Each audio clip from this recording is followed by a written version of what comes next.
The more I reported on the issue and the more I learned what products they're in, I started to look around my apartment and go, my God, there are dozens of things in here that are sometimes made with the chemicals. Am I getting a slow drip of poison from these things?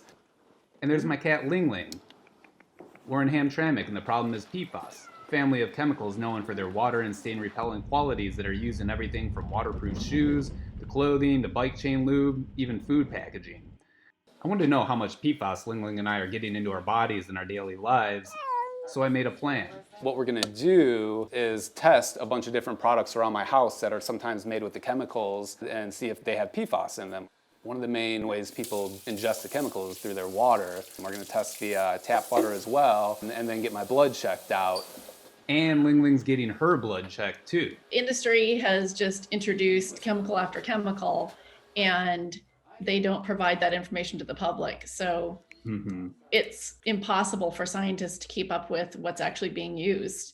Yeah. Erica Schrader is the science director of the Seattle-based advocacy group Toxic Free Future. Some unexpected chemicals have been found in people recently. There was a compound that was found in the river water in North Carolina. And then after that, they tested residents and found it in 98% of the residents. So it was a previously unheard of chemical that almost everybody in that area was being exposed to. The wide application of these chemicals means that you can't pinpoint the particular use that's led to your exposure very easily. Carla Ng is a PFAS researcher at the University of Pittsburgh who models the chemical's bioaccumulation in humans and wildlife. There are thousands of potential products that use these chemicals, and therefore you may be exposed via your food, via your sports equipment, via your carpets, through your electronic equipment. And so pinpointing the one particular chemical that's in your blood, knowing exactly where that came from, becomes that much more difficult. I shipped a couple dozen household items to a lab at the University of Notre Dame. There's advanced PFAS research going on there, led by Professor Graham Peasley. Food packaging is a big one. Nonstick Reynolds wrap, parchment paper, different food wrappers from restaurants around Detroit. That's one of the main routes of exposure. I want to remind you that a lot of our concern about the use on food packaging is what happens before it comes to the consumer and after it comes to the consumer, because we see quite a bit of pollution in the production phase. And then after you dispose of it, depending on where you live and what the facilities are, it could go to a landfill, incinerator, or compost. And landfills are very major sources of PFAS contamination. It's been a couple months, and I've now got the results for the items that I sent out to be tested for PFAS. I was worried that there might be Scotchgard on the pre-owned mid-century couch that Ling Ling and I spend a lot of time on. No sign of PFAS there, but it's in other things that many might not think of. They found in my dental floss. There isn't a lot of research out there on whether that's a big route of exposure. The brand that I used was Oral-B Glide. There are 100 other brands of dental floss out there that don't have PFAS in them. They don't have to put it in there. Turned out my tap water is clean, but then the blood work came in. Both are not good. They found 4 compounds in my blood and 3 compounds in Ling Ling's blood at levels that are higher than US medians for most of the chemicals. One of the compounds in Ling Ling's blood is about 13 times the median for a US adult. She's a 9-pound cat. It's a little bit scary. You had a chance to look at the test results? I sure did. They're very interesting. The levels that the lab found in your body were similar to what's seen across the country in men. So it doesn't look like you have any especially high exposures from, say, your drinking water. But it does show that you have these levels of chemicals like PFAS that have been associated with a number of different health concerns. They range from cancer to effects on the immune system. One way PFAS enters our systems is simple.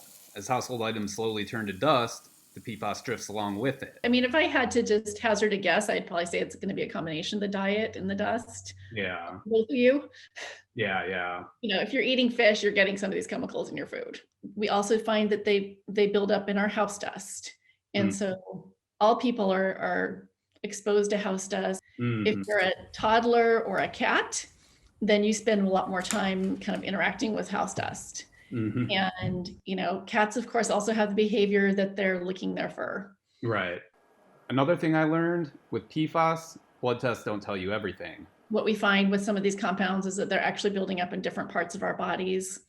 Like there's one that's been found at higher levels in the lungs. Are you saying that might not necessarily then be detected in a blood test if it's like Right. building up in a different part of the body? Exactly. Yeah. Oh, wow. That's another frightening layer to add to this. Well, that's me. What about my cat? I mean, what about Ling Ling? Like, she's up in the 99th percentile. Yeah. So the half-lives are long for some of these chemicals, but if you eliminate the exposures, those concentrations will go down, right? They're not going to go down very fast, but they do go down. I found some studies on cats. Cats have been studied for PFAS. Mm-hmm. And so I just had the total PFAS levels from one study that was done in California. They did 2 time frames. One was 2008 to 2010, and then one was 2012 to 2013. Mm-hmm. Total PFAS they had in the earlier time frame was 15.8. So, and then in the latter time frame, it was 8.1. That was the mean level. So she is above average for cats. Uh-huh. Wow. California cats. Yeah. California cats. Michigan cats may have more PFAS. Industry has been replacing the PFAS in their products with newer versions of the chemicals that they claim are safer, though Ng and others' research are finding that they aren't. Now there are so many different kinds of PFAS, and blood testing can only find some of them, so it likely have much higher levels than the testing revealed. Got all this good information, but man, it just raised more questions than it answered, and some of these questions are impossible to answer, and that's just like what's so frustrating about it. For the most part now, we look outside, the sky looks more or less blue. We turn on our water and the water tastes fine, but we know that that's not always the case. And many of the things we're starting to learn now about chemical impacts on humans are about these low concentration chronic impacts that are not going to make you fall over dead. They're not going to make you pass out, if you breathe the air. But we know that there's a cost over a long period of time. So if we look at the burden of disease in the population, chronic disease is going up. It's something that really stresses our medical system, and it's something that is definitely affected by our increased exposure to environmental chemicals. Should I be worried? I guess let me just ask you that. I mean, I'm not an anxious kind of person. I'm not going to tell you it should keep you up at night. I mean, you had levels that are very typical for Americans. Unfortunately, we do see that, typical levels can be tied to certain health issues like, reduced immunity.